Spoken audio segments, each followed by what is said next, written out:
Жила-была старая коза.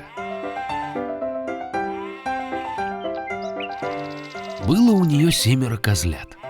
Она их так любила, как может любить своих детей только мать. Собралась она идти в лес, травы и веток принести на обед. Созвала она всех своих деток и предупредила, чтобы они опасались злого волка. Он часто прикидывается, но его сразу можно узнать по грубому голосу и по черным лапам. Козлятки все поняли и заверили матушку, что будут очень осторожны. Старая коза спокойно отправилась в путь.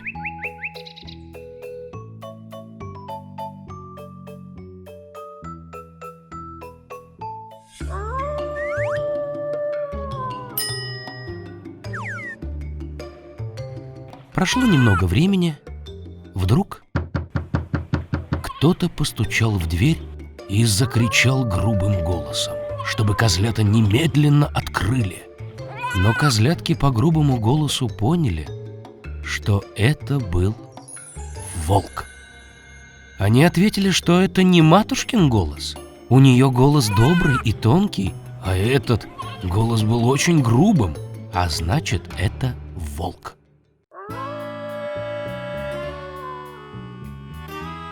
Пошел тогда волк к купцу и купил себе большой кусок мела. Съел его, и стал у него голос тонкий. Вернулся назад, постучал в дверь и тоненьким голосом попросил, чтобы козлятки открыли. Положил волк лапу на окошко и ждет.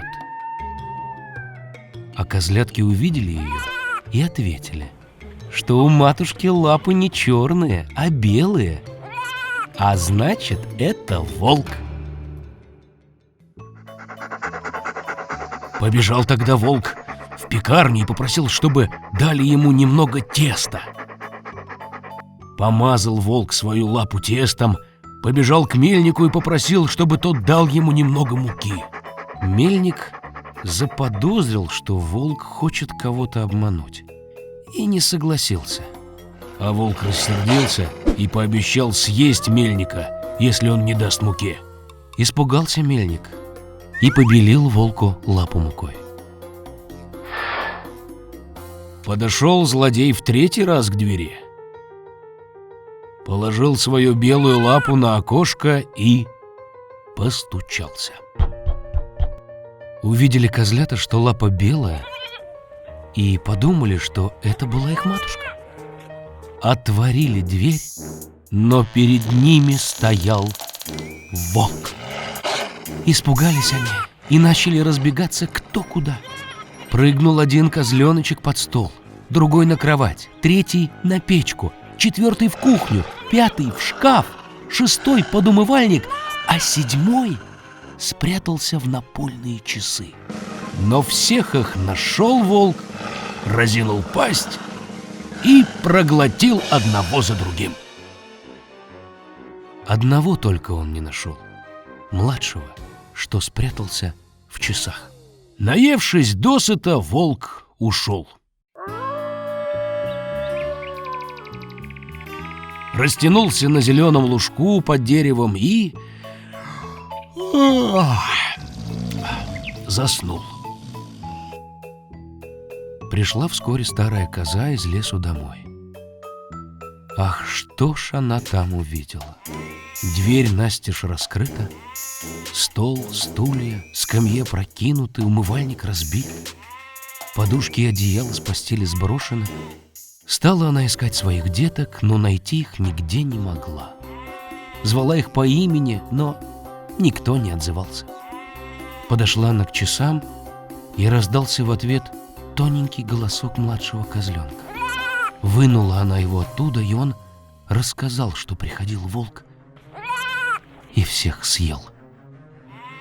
Как плакала коза за своими бедными деточками. Наконец вышла она из дому, а младший козленочек побежал за ней следом. Пришла она на лужок, видит, лежит у дерева волк и храпит так, аж ветки дрожат. Оглядела она его со всех сторон и увидела, что в раздувшемся брюхе у него что-то шевелится и барахтается. Она догадалась, что это были ее деточки, и очень обрадовалась, что они были еще живы. Сказала она козленку побежать поскорее домой и принести ножницы, иглу и нитки.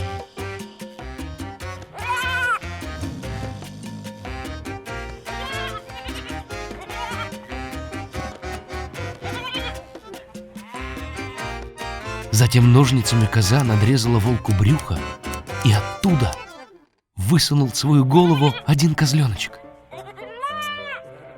А затем и другие выскочили. Все 6, и ничего с ними плохого не случилось. Все потому, что волк от жадности заглатывал их целиком, не пережевывая. Вот уж радость-то была. Стали они обнимать свою матушку, скакать и танцевать. Затем старая коза сказала, что было бы неплохо проучить волка, пока он еще спит.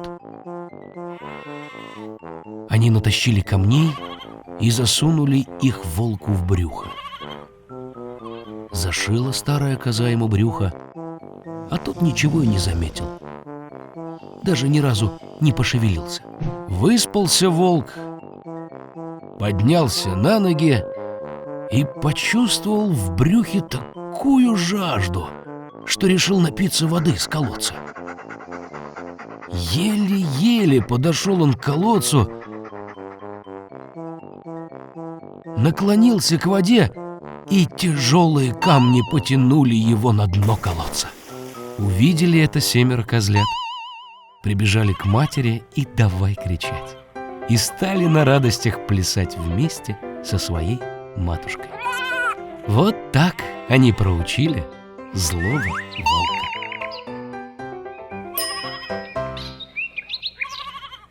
Однажды злой тролль создал удивительное зеркало, в котором все доброе и прекрасное уменьшалось до нельзя, а все безобразное казалось еще хуже и гаже. Тролля очень забавляла его новая игрушка, и его многочисленные ученики повсюду бегали с волшебным зеркалом и искажали как доброе, так и злое. Однажды они решили посмеяться над ангелами. Они осмелились взобраться на небо, но неожиданно зеркало вырвалось из их рук, полетело на землю и разбилось вдребезги. Миллионы мельчайших осколков разлетелись по свету и наделали немало бед. Попадая в глаз или сердце человека, они превращали его в злобного, холодного эгоиста. В одном большом городе жили по соседству 2 бедных детей – Кай и Герда, которые любили друг друга как брат и сестра. Родители разрешали им ходить друг к другу по крыше в гости и сидеть на скамеечке под розами. В теплое время года они проводили здесь все время, выдумывая разные игры, а зимой любили устроиться у теплого очага и слушать удивительные истории, которые им частенько рассказывала бабушка. Однажды, когда дети рассматривали книжку с картинками, Кай почувствовал, как что-то кольнуло его в глаз и сердце. Это были осколки зеркала злого тролля. С тех пор поведение мальчика резко изменилось. Он стал злым, грубым и жестоким.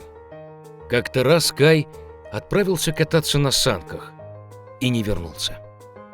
Когда Герда узнала об исчезновении Кая, она долго плакала. Но она была уверена, что Кай был жив, поэтому решила отправиться на его поиски. Долго шла Герда по лесам, по полям, и вот наткнулась она на чудный домик, утопавший в цветах. К ней вышла хозяйка. Это была старая-престарая волшебница в большой соломенной шляпе. Герда очень понравилась старушке, и поэтому она заколдовала бедную девочку и оставила ее у себя навсегда. Герда позабыла о цели своего путешествия и много времени провела, играя в чудесном саду гостеприимной хозяйки. Однажды она случайно увидела розу и вспомнила Кая. И тут же, очнувшись от волшебства, отправилась в дорогу. По дороге Герда встретила большого умного ворона. Он рассказал девочке, что знает принцессу, которая собиралась выйти замуж, и ее жених очень был похож на Кая. Ворон согласился провести Герду к нему. Оказавшись во дворце, Герде удалось увидеть будущего принца. К сожалению, это был не Кай. Принцесса, выслушав грустную историю девочки, подарила ей золотую карету с кучером и слугами, а также башмаки, муфту и чудесное платье. И Герда отправилась в путь. В темном лесу сверкающая карета сразу бросилась в глаза разбойникам, которые тут же напали на нее. Маленькая разбойница, дочь атаманши, взяла Герду себе в плен. Она привела Герду в разбойничий замок, чтобы похвастать своим зверинцем, в котором были лесные голуби и северный олень из Лапландии. Услышав историю своей пленницы, маленькая разбойница пожалела ее и отпустила вместе с северным оленем на поиски Кая. Северный олень привез девочку к старухе-лапландке, которая отогрела и накормила измученную девочку. Она написала пару слов на сушеной треске своей приятельнице Финке, которая жила неподалеку от дворца Снежной Королевы, с просьбой помочь девочке. Она объяснила Герде, что причиной плохого поведения Кая стали осколки зеркала, что попали ему в сердце и глаза, и он никогда не станет прежним, если не растопить лед силой горячего любящего сердца. Ко двору Снежной Королевы Герда отправилась одна-одинешенька. Никто не смел приблизиться к дому могущественной повелительницы. Ей было очень холодно и страшно. Очутившись в замке, Герда удивилась, каким холодным, пустынным и мертвым он был. Вскоре она заметила Кая, который совсем посинел, почти почернел от холода. Мальчик сидел в уголку и пытался выложить из льдин слово «вечность», ведь в этом случае он получил бы в подарок от Снежной Королевы весь свет и пару новых коньков. Герда бросилась к Каю, крепко обняла его и заплакала. Своими горячими слезами она расплавила осколок, застрявший в сердце мальчика. Подобрев, Кай тоже принялся плакать. И второй осколок вытек из глаз вместе со слезами. Как они были счастливы видеть друг друга. Но не было времени для радости. Им нужно было выбраться из ледяного дворца, пока не вернулась Снежная Королева. Когда Кай и Герда наконец выбрались из царства Снежной Королевы, они поспешили домой. На обратном пути им повстречались все друзья, которые помогли Герде в ее поисках. Дома их ждали любимые цветущие розы, а все происшедшее вскоре было забыто ими, как тяжелый сон.